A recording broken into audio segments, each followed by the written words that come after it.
नमस्कार साथियों, बुढ़ाने एजुकेशन में आपका हार्दिक स्वागत और अभिनंदन करता हूं। जैसा कि दोस्तों आपको पता है कि अपना जो इस चैनल के ऊपर टॉपिक जो चल रहा है मेरे प्यारे दोस्तों, शब्द विचार का, तो इसमें हमने शब्द विचार में पहला जो बिंदु है अर्थात उत्पत्ति या स्रोत के आधार पर अपना शब्द पढ़ चुके हैं। आपको अच्छे से पता है कि उत्पत्ति के आधार पर शब्दों के 5 भेद होते हैं, स्रोत के आधार पर शब्दों के 5 भेद या प्रकार होते हैं, वो हम अच्छे से जान चुके हैं। तत्सम तद्भव, देशी विदेशी और संकर, ये अच्छे से जान चुके हैं। आज हमारा जो बिंदु रहेगा वो रहेगा व्युत्पत्ति, रचना, बनावट या संरचना के आधार पे शब्दों के भेद। जैसा कि हम सब जानते हैं कि शब्द परिवर्तन की जो इकाइयां होती हैं, शब्द निर्माण की जो 4 इकाइयां होती हैं मोस्टली, जैसे मैं बात करूं संधि है, समास है, उपसर्ग और प्रत्यय। तो संधि, समास, उपसर्ग, प्रत्यय, संधि, समास, उपसर्ग, प्रत्यय, ये है क्या? ये शब्द परिवर्तन की 4 इकाइयां हैं। तो अब इन इकाइयों से हम आगे तो अपना आज का जो बिंदु रहेगा वो रहेगा शब्द का वर्गीकरण करते समय दूसरा भाग अपन पढ़ रहे हैं कि वो है हमारे सामने प्यारे दोस्तों व्युत्पत्ति,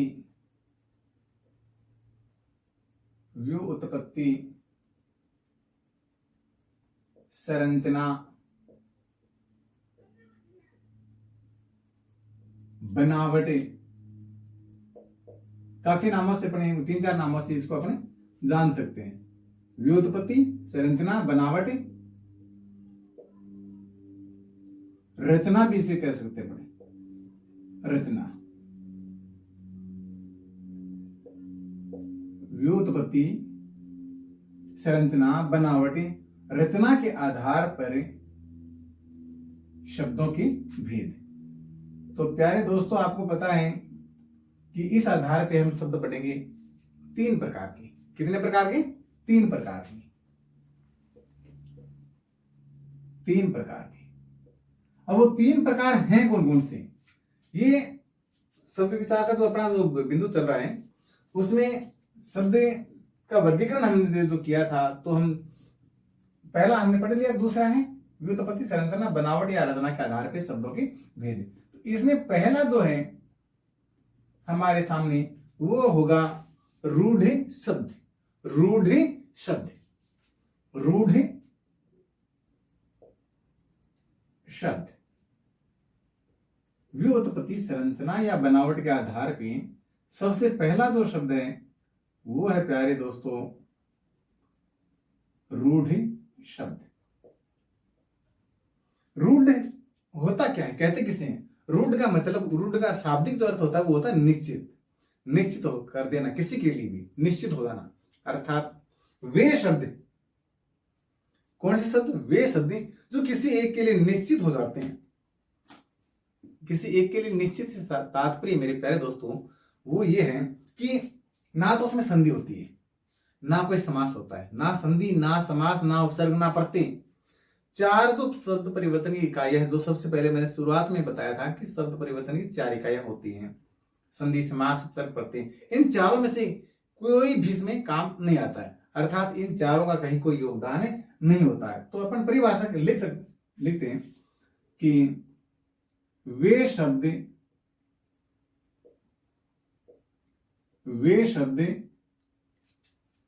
जो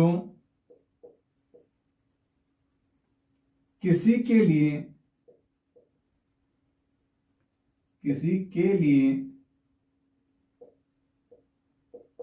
निश्चित हो जाते हैं, किसी के लिए निश्चित हो जाते हैं और उसमें शब्द परिवर्तन इकाइयां काम नहीं आती हैं। वे शब्द जो किसी के लिए निश्चित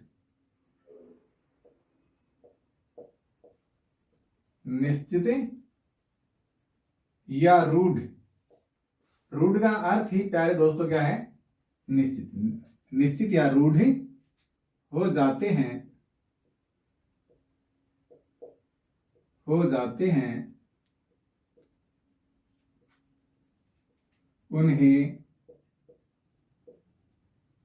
उन्हें रूढ़ शब्द कहते हैं। रूढ़ शब्द कहते हैं। उन्हें रूढ़ शब्द कहते हैं। क्या समझे? किसी के निश्चित हो जाते हैं, अर्थात ना तो उसमें संधि होती है, ना समास होता है, ना उपसर्ग, ना प्रत्यय, कुछ भी नहीं होता है। लिख सकते हैं, लिखो इसी, वरना कंफ्यूज हो जाओगे। यानी शब्द परिवर्तन की जो 4 इकाइयां हैं, शब्द परिवर्तन की जो 4 इकाइयां हैं, उनका कोई रोल नहीं होता। यानी शब्द परिवर्तन की, यानी शब्द परिवर्तन की, शब्द परिवर्तन की 4 इकाई कौन कौन सी? 4 इकाई जो हमारे सामने है, कौन कौन सी? संधि, समास, उपसर्ग और प्रत्यय। उपसर्ग और प्रत्यय।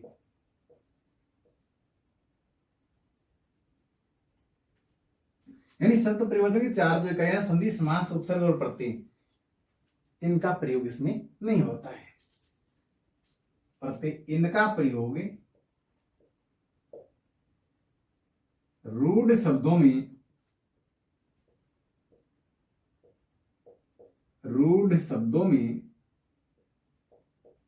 नहीं होता है।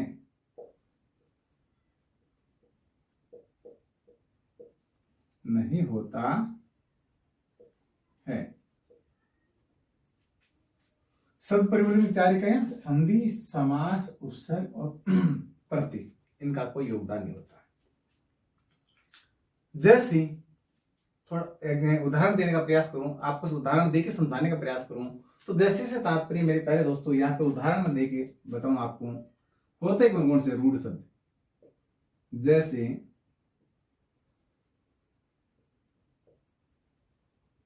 बाप, पानी, नल, बाप, पानी, नल, धूप, पहाड़, नदी, ये सब के सब उदाहरण क्या है? रूढ़ शब्दों के हैं। नल, पानी, पहाड़, नल, पानी, पहाड़, धूप, नदी इत्यादि।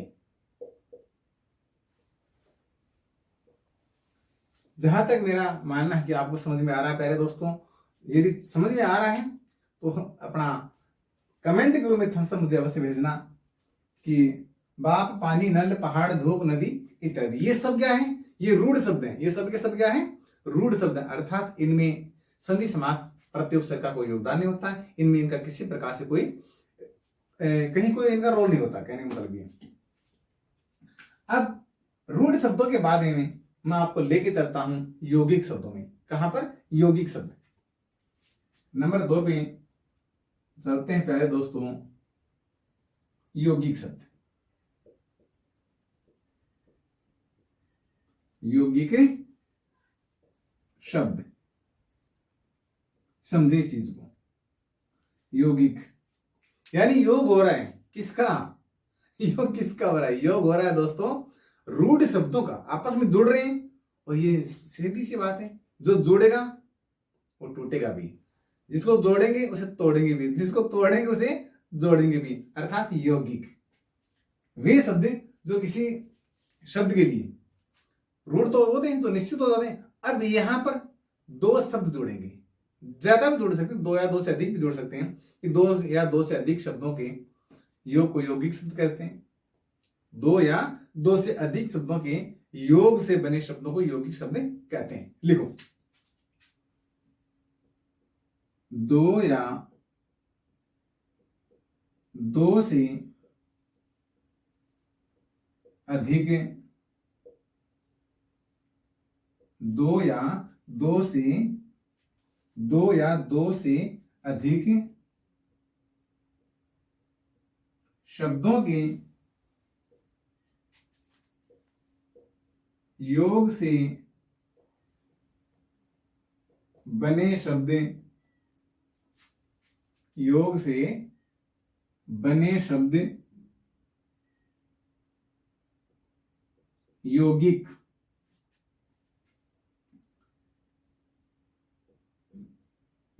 शब्द कहलाते हैं,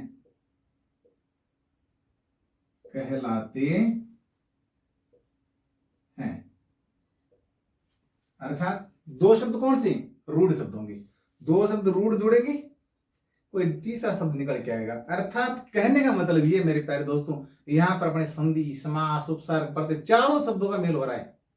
रूढ़ में इन चारों को कोई योगदान नहीं है। रूढ़ शब्दों में संधि, समास, उपसर्ग, प्रत्यय कोई रोल नहीं है, लेकिन यौगिक शब्दों में रूढ़ शब्द होंगे, आपस में जोड़ेंगे, कोई ना कोई नया शब्द निकल के आएगा। जैसे उदाहरण के लिए मैं आपको समझाऊं, एक शब्द है हमारे सामने, बहुत अच्छा उदाहरण है, जैसे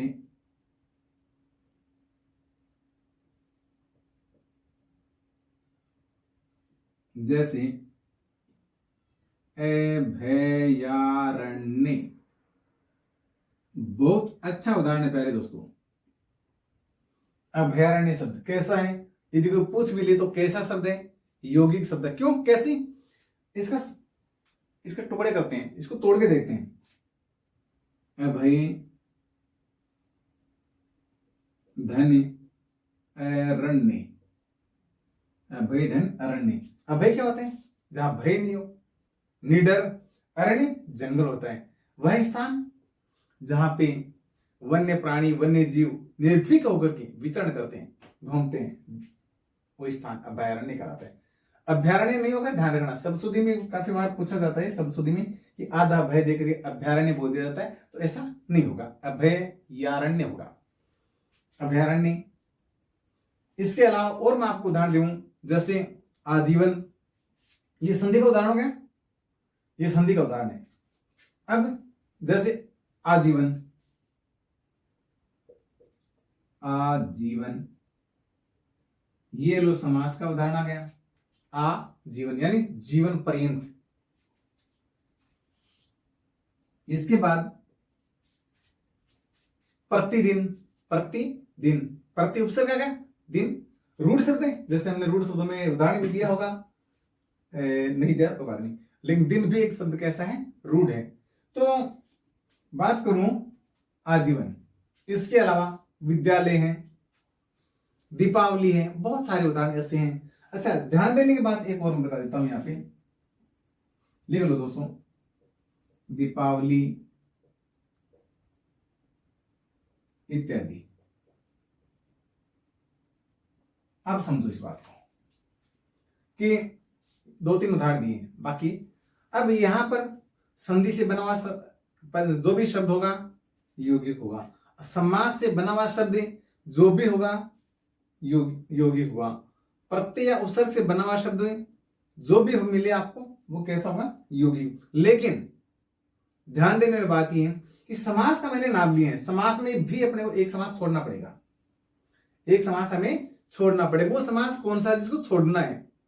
कुछ नन्हे मुन्ने बच्चे सवाल कमेंट कर सकते हैं, सर इसको क्यों छोड़ दिया। तो मैं पहले बता दूं कि हम समास पढ़ेंगे, समास बिंदु पर चलेंगे तो वहां हम समास के 6 भेद पढ़ते हैं हिंदी व्याकरण में।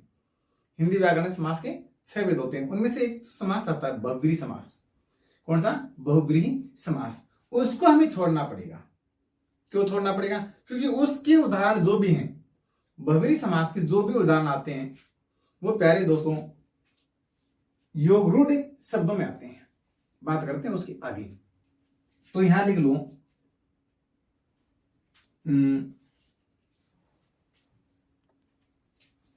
जैसे नोट लिखो, नोट या विशेष, विशेष संधि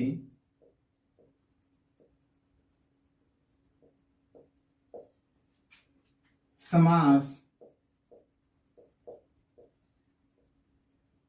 और ब्रैकेट में लिख लो मेरे प्यारे दोस्तों बहुब्रीहि समास को छोड़कर, व्रीहि समास को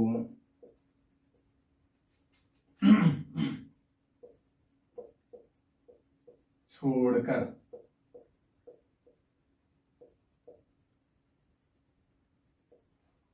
क्या लिखा? संधि समास उपसर्ग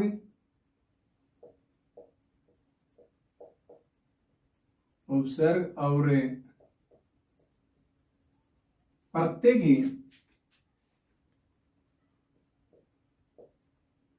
प्रत्यय के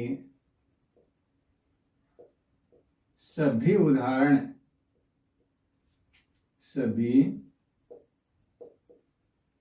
उदाहरण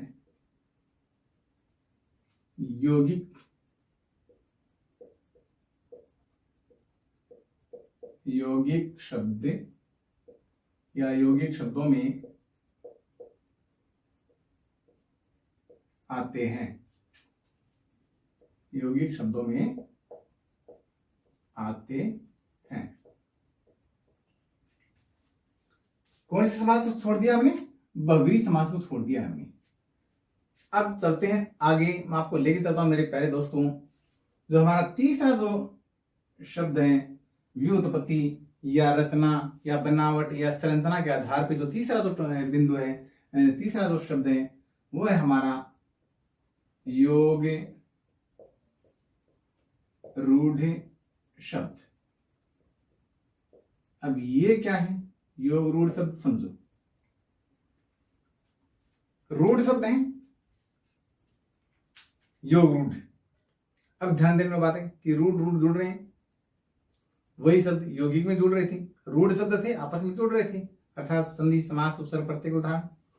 अब बात यहां पर भी यही आ गई कि उसमें भी उपसर्ग भी हो सकता है, प्रत्यय हो सकता है, जो भी है, लेकिन विशेष बात हमने जिसको छोड़ा था वो है बहुव्रीहि समास। तो लिखो, चलते हैं आगे कि वे शब्द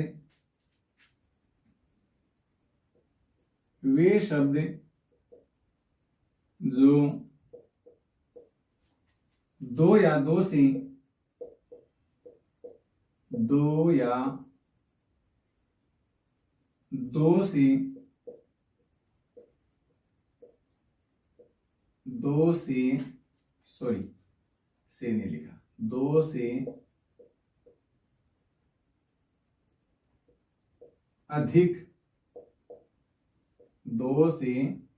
अधिक शब्दों के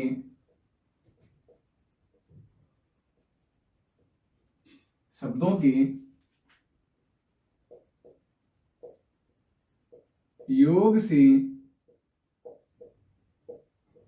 बना है। वे शब्द जो दो या दो से अधिक शब्दों के योग से बना है, लेकिन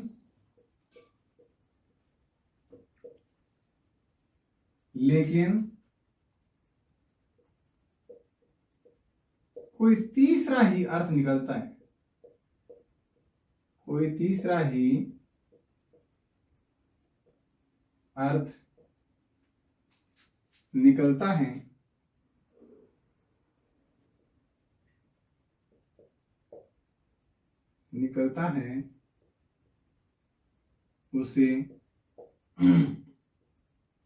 उसे योग रूढ़ शब्द कहते हैं।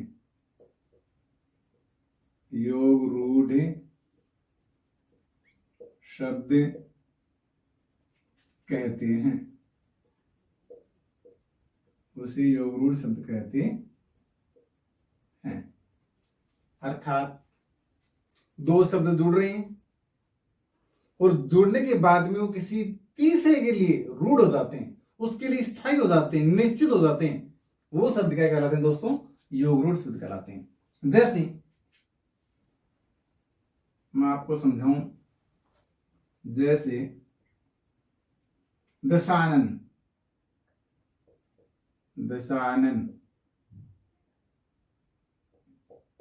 दस है आनंद जिसके, 10 धन आनंद, अर्थात 10 चेहरे वाला कौन है? 10 चेहरे वाला रावण है। 10 है आनंद जिसके, 10 मुख वाला कौन है? रावण है। दशानन 10 है हैं आनंद जिसके, तो ये किसके लिए निश्चित हो गए प्यारे दोस्तों? 10 हैं आनंद जिसके, वो कौन है? वो है रावण है। वो कौन है? रावण। वैसे ही मैं और आपको समझाने आगे लेके चलूं, जैसे गजानन, गजानन गज जैसा है आनंद जिसका, वो कौन है? वो भगवान श्री गणेश है। वैसे ही जैसे मैं बात करूं और आगे, आशुतोष, आशु का मतलब शीघ्र, तोष का मतलब प्रसन्न होना, तो शीघ्र प्रसन्न होने वाला कौन है? भगवान शिव है। वैसे गुड़ाकेश, नींद का मालिक, नींद का स्वामी कौन है? भगवान शिव है। इस प्रकार से जैसे और 2-3 उदाहरण लिखवा देता हूं आपको, समझाने के समझ में आ जाए इसलिए। दशानन है, गजानन है, गजानन बोले तो गणेश, भगवान गणेश, गजानन है, दशानन है, और अपने जैसे पीताम्बर है, बहुत अच्छे अच्छे उदाहरण है। पीताम्बर, पीला है जिसका वस्त्र, कौन है पीला है जिसका वस्त्र? वो है विष्णु भगवान। अब मैं आगे बढ़ लेके चलूं और 1-2 उदाहरण और देता हूं दोस्तों। गुड़ाकेश, गुड्डा केश, चतुर्भुज इत्यादि, समझ आना प्यारे दोस्तों, इत्यादि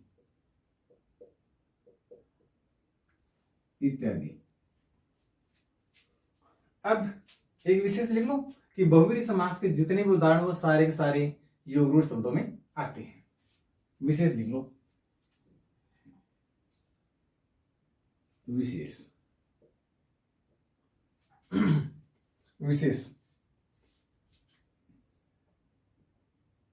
विशेष में लिखो कि बहुव्रीहि समास की,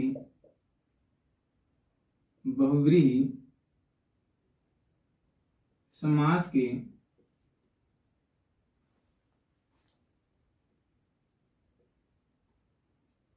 सभी उदाहरण, बहुव्रीहि समास के सभी उदाहरण, बहुव्रीहि समास के सभी उदाहरण योग रूढ़ शब्दों में आते हैं। योग रूढ़ शब्दों में आते हैं, आते हैं।